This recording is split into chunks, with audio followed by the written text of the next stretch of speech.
Hello everyone, আসসালামু আলাইকুম। Welcome back to my channel Sumaiya Arthi's recipe. আজকে আপনাদের সাথে শেয়ার করব দারুণ মজার হেলদি অ্যান্ড টেস্টি একটি রেসিপি, যার নাম হচ্ছে চিকেন ব্রকলি। যারা ওয়েট লস করতে চায় তাদের জন্য তো একদম পারফেক্ট একটি রেসিপি। তাহলে চলুন দেরি না করে শুরু করা যাক। এখানে আমি চিকেন নিয়ে নিয়েছি প্রায় 1 কাপের মতো। এগুলোকে এইভাবে পাতলা করে কেটে নিতে হবে। এরপর লবণ দিয়ে দিচ্ছি 1/2 চা চামচ, গোলমরিচ খুব সামান্য পরিমাণে, সয়া সস দিয়ে দিচ্ছি 1 চা চামচ।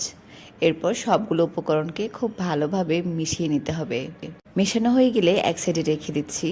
এখন একটি বাটিতে আমি 1.5 চা চামচ রসুন বাটা, 1/2 চা চামচ আদা বাটা, সয়া সস দিয়ে দিচ্ছি 1.5 টেবিল চামচ। এরপর দিয়ে দিচ্ছি ওয়েস্টার সস 1 টেবিল চামচ, দিয়ে দিচ্ছি গোলমরিচের গুঁড়ো 1/2 চা চামচ। এরপর পেঁয়াজের যে কলি পাওয়া যায় সেই কলিটা দিয়ে দিচ্ছি। লবণ দিয়ে দিয়েছি এখানে 1 চা চামচ। কর্নফ্লাওয়ার দিয়ে দিচ্ছি 1.5 টেবিল চামচ। এরপর পরিমাণ মতো পানি দিয়ে আমি এটা মিশিয়ে নিচ্ছি। এটা মূলত একটি সস, তাই আমি সসটাকে আগে রেডি করে নিচ্ছি। এই সসটার নাম হচ্ছে ব্রাউন সস। এই সসের কারণে ব্রকলির টেস্ট অনেক গুণে বেড়ে যাবে। এগুলোকে এখন এক সাইডে রেখে দিচ্ছি। এখানে একটি ব্রকলি আমি কেটে ধুয়ে পরিষ্কার করে নিয়েছি। এরপর হাঁড়িতে আমি পানি গরম করে নিয়েছি, তার মধ্যে ব্রকলিগুলোকে দিয়ে দিচ্ছি। লবণ দিয়ে দিচ্ছি এখানে 1.5 চা চামচ পরিমাণ। অবশ্যই খেয়াল করতে হবে পানিটা গরম থাকতে হবে। পানিটা যখন ফুটে উঠবে তখন ব্রকলিগুলোকে দিয়ে দিবেন। আর ব্রকলিগুলো 1 মিনিটের বেশি রান্না করতে যাবেন না। আমি 1 মিনিটের মতো রান্না করে নিয়ে এগুলোকে তুলে নিয়েছি। ব্রকলিগুলোকে বেশি সিদ্ধ করতে গেলে এর পুষ্টিগুণ কমে যাবে এবং এর কালারটাও নষ্ট হয়ে যাবে। সেজন্য 1 মিনিটের মতো সিদ্ধ করে নিলেই হয়ে যাবে। ব্রকলি সবগুলো তুলে নিয়েছি। এখন একটি হাঁড়িতে আমি প্রায় 4 টেবিল চামচ এক্সট্রা ভার্জিন অয়েল দিয়ে দিয়েছি। আপনারা চাইলে রান্নার যে কোনো তেল দিয়ে দিতে পারেন। তারপর আমি এখানে যে চিকেনগুলো ছিল সে চিকেনগুলোকে ভেজে নিচ্ছি। চিকেনগুলো যেহেতু পাতলা করে কেটে নিয়েছি, সেজন্য এগুলো সিদ্ধ হতে বেশি সময় লাগবে না। 2 মিনিটের মতো ভেজে নিলে এটা সিদ্ধ হয়ে যাবে। দেখুন, যখন ঠিক এরকম নরম হয়ে আসবে তখন আর এটাকে ভাজার প্রয়োজন নেই। পেঁয়াজ দিয়ে দিচ্ছি 3 টেবিল চামচ। এখন মাংসের সাথে পেঁয়াজটাকে হালকা একটু ভেজে নিচ্ছি।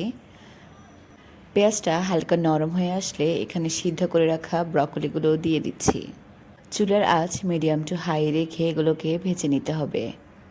ব্রকলিগুলো 2 মিনিটের মতো যখন এরকম ভাজা হয়ে যাবে তখন আমি এর মধ্যে আগে থেকে রেডি করে রাখা সসটা দিয়ে দিচ্ছি। সস দেওয়া হয়ে গেলে এখানে আমি গাজর দিয়ে দিচ্ছি 1/4 কাপ। এখন সবগুলো উপকরণ ভালোভাবে মিশিয়ে নিচ্ছি। এখন চুলার আঁচ মিডিয়ামে রেখে আমি এগুলোকে রান্না করে নিচ্ছি যতক্ষণ না পর্যন্ত সসটা মাখা মাখা হয়ে আসে। রান্নাটা প্রায় শেষ হয়ে এসেছে। এই পর্যায়ে আমি এখন দিয়ে দিচ্ছি জিরা গুঁড়া 1 চা চামচ পরিমাণ। জিরাটা শেষে দেওয়ার কারণে এর টেস্ট এবং ফ্লেভার অনেক ভালো আসবে।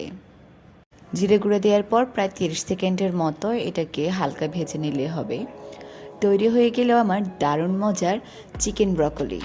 দারুণ মজার healthy and tasty chicken broccoli আপনাদের কাছে কেমন লেগেছে তা অবশ্যই আমার কমেন্টস বক্সে জানাবেন।